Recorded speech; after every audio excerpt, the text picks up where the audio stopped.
Hello and welcome. Today we are going to unlock a superpower for your PC. Seriously, the ability to turn it on from literally anywhere on the planet. Okay, let's dive into this. You know the feeling, right? We've all been there. You're at work, maybe a coffee shop, basically anywhere but home, and that sudden sinking feeling hits you.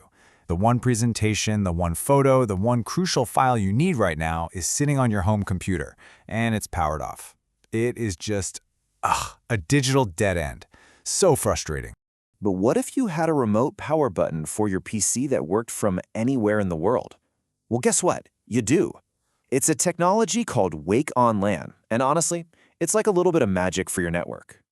So, how does this magic actually work? It's surprisingly simple. See, your computer isn't ever truly off. It's in a super low power state, and its network card is just sitting there, listening, waiting for a specific signal, this magic packet, sent from an app on your phone or another computer. When it hears that signal, bam, it tells the motherboard to wake up and boot the system. Now, the one key thing to remember is this requires a wired Ethernet connection to your PC.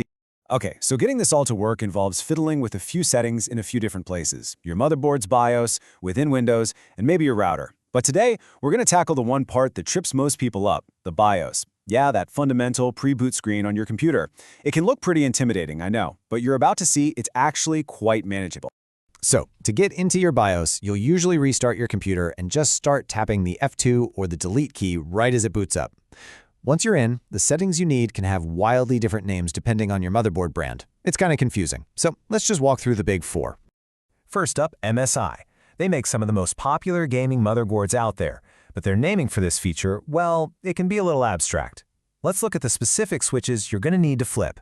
For MSI, the key setting is Resume by PCIe device. You'll want to enable that. But here's the really crucial second step. You have to disable any aggressive power-saving features. You want to look for something called UEP 2013. If this thing is enabled, it completely cuts standby power to save a tiny bit of energy, which, you guessed it, prevents the network card from listening. So make sure that's set to disabled.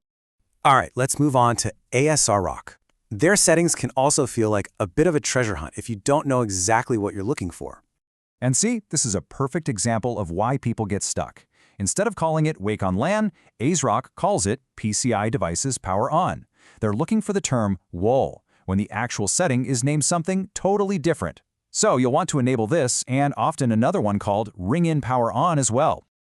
Next up is Gigabyte. Let's see if their terminology continues this trend of creative naming that we saw with ASRock. And yep, this is a brilliant illustration of the pattern. For Gigabyte, you need to enable settings like PWE Event Wake Up and Power On by Ring. But just like with MSI, you have to hunt down that aggressive energy saver. In this case, it's usually called ERP support, and you have to set it to disabled.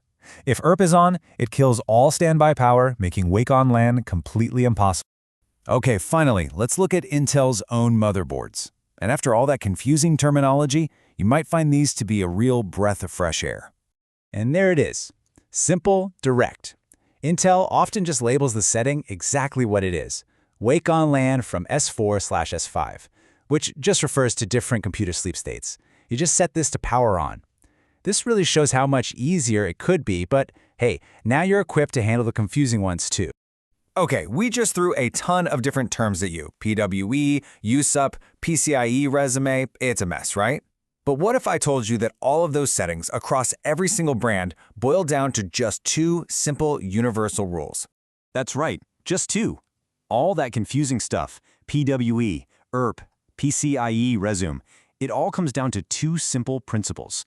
And if you understand these two ideas, you can confidently navigate the BIOS settings on pretty much any motherboard, even one we didn't cover here.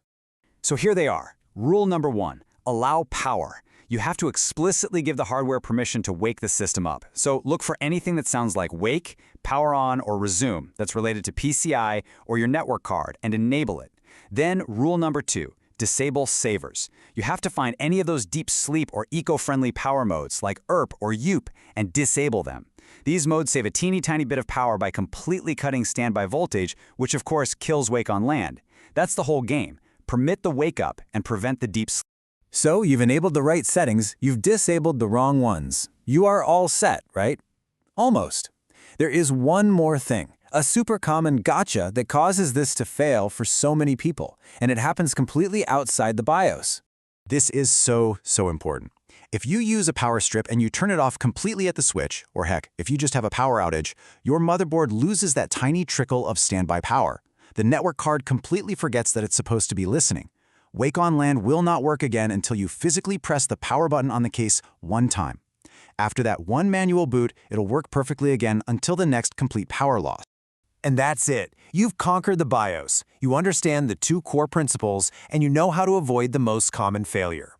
Your computer is no longer just a box in a room, it's a resource you can tap into from anywhere. So the only question left is, what are you going to do with that power?